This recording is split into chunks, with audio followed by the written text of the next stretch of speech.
Bonsoir à tous. Et ben alors, vous voyez que vous pouvez l'équipe de France féminine d'Hervé Renard jouer sa survie en Coupe du Monde. Après le match nul illogique face à la Jamaïque, où c'était un très triste match nul, où on pensait que les Bleus étaient très favorites et qu'ils allaient s'imposer et bien lancer leur Coupe du Monde, au final, ils ont été bousculés et neutralisés face à la Jamaïque 0-0.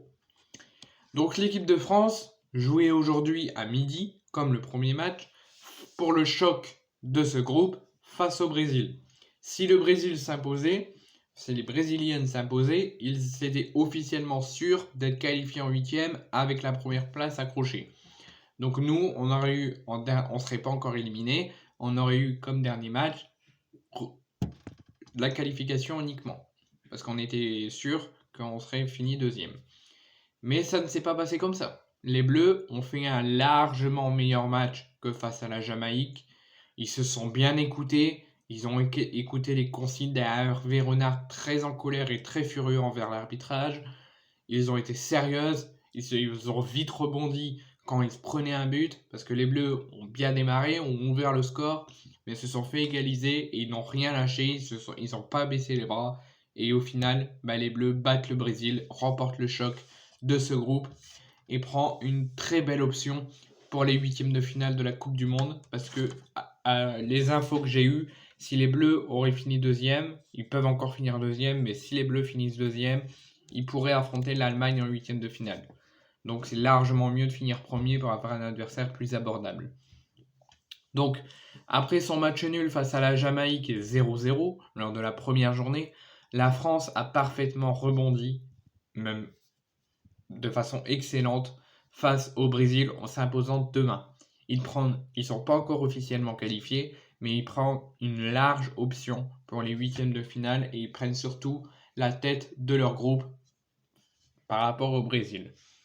Donc l'équipe de France féminine débutait, je vais y arriver, son second match de la Coupe du Monde. Après, comme je viens de vous le dire au début de vidéo, son triste et accrocheur match nul face à la Jamaïque. La formation emmenée par Hervé Renard devait faire fort et prendre le dessus sur le Brésil. Pour cette rencontre, l'ancien sélectionneur de l'Arabie Saoudite nous a concocté un Wendy Renard qui était très incertain pendant toute la semaine, qui au final a débuté titulaire et nous a offert la victoire et a joué toute la rencontre. Avec également la joueuse de Lyon, Selma Bacha, qui a été blessée juste avant le mondial, qui faisait son grand retour dans le 11. Contrairement au match contre la Jamaïque, Hervé Renard non, n'importe quoi, Donc, contrairement par rapport au match contre la Jamaïque, les Bleus mettent tout de suite d'entrée de l'intensité et rapidement la pression sur les Brésiliennes et ils dictaient dès les premières minutes le tempo du match par rapport à la Jamaïque où ils avaient très mal démarré, où ils étaient fortement bousculés. Là, ils ont fait largement la différence.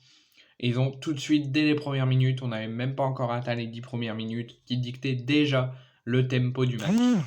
Eugénie Le Sommer se montrait à plusieurs reprises, également de Kalita Djoudjani, que tous les deux, qui sont titularisés tous les deux en attaque, se montraient déjà, dès les premières minutes, vers le but et faisaient déjà très mal à une défense brésilienne, déjà bousculée au bout des 10 premières minutes.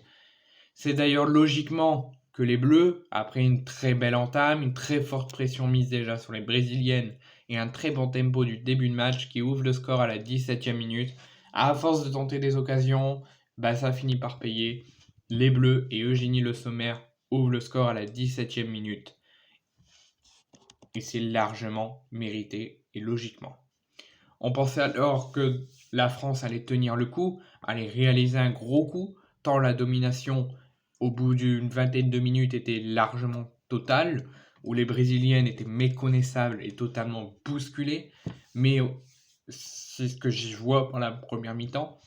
Pour la deuxième mi-temps, retour des vestiaires, le Brésil n'a pas fait la même entame et la même première mi-temps, la même début de première mi-temps qu'ils ont fait juste avant. Ils sont montés clairement d'un cran, où ils ont commencé à mettre le pied sur le ballon, et au moins jusqu'à la 70e minute, ils ont fortement bousculé l'équipe d'Hervé Renard. où ils ont commencé, comme je vous l'ai dit, à mettre le pied sur le ballon. Plusieurs vagues virevoltantes attaques brésiliennes ont multiplié les courses et ont fini par perturber totalement la défense française, où à la 58e minute, quasiment à l'heure de jeu, où les Bleus d'Hervé Renard se font égaliser. Là, on s'est tous dit, en tout cas moi je me suis dit, aïe aïe aïe, comment on va faire? C'est des Brésiliennes, ils sont bousculés, les Bleus ont donné de la force en première mi-temps pour faire une excellente première mi-temps. Je me suis dit, là, il va falloir aller au front et tout tenter pour aller chercher la gagne. Bah, ils n'ont rien lâché. Ça fait un changement de rôle. Les Brésiliens ont été tout de suite après ce but bousculés. Les Bleus ont rien lâché. Ils ont clairement fait subir les Brésiliennes avec le but, avec plusieurs frappes, plusieurs occasions, notamment de Selma Bacha, Khalida Tudjani et Dali. Et au final, après toutes ces occasions, jusqu'à la 83e minute, la joueuse d'1m89, Wendy Renard, place sa tête et ouvre la victoire aux Françaises à la 83e minute. Après cela, bien sûr, les occasions fusent, les vagues fusent, mais il ne se passera plus rien. Et qui est l'héros du match? C'est Eugénie Le Sommer qui a été déclarée femme du match.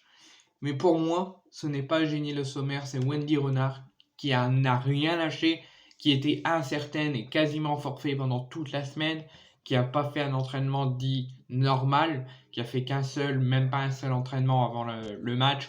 On pensait tous qu'elle allait peut-être être là, mais démarrer sur le banc et reprendre au fur et à mesure du match. On s'attendait même à un forfait jusqu'au potentiel 8e.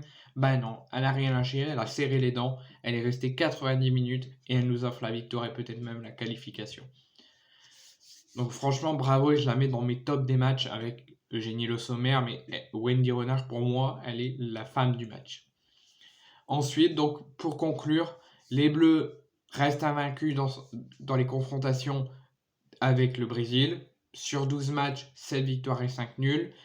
Ils prennent 4 points. 3 pour le Brésil, les Bleus prennent la première place et donc ont leur destin clairement pour finir premier et ainsi éviter l'Allemagne en 8e, parce que je l'annonce, si les Bleus finissent 2e, les Bleus affronteront l'Allemagne en 8e. Si les Bleus sont éliminés, personne. Si les Bleus finissent premier, ça peut être un adversaire plus abordable au tirage au sort.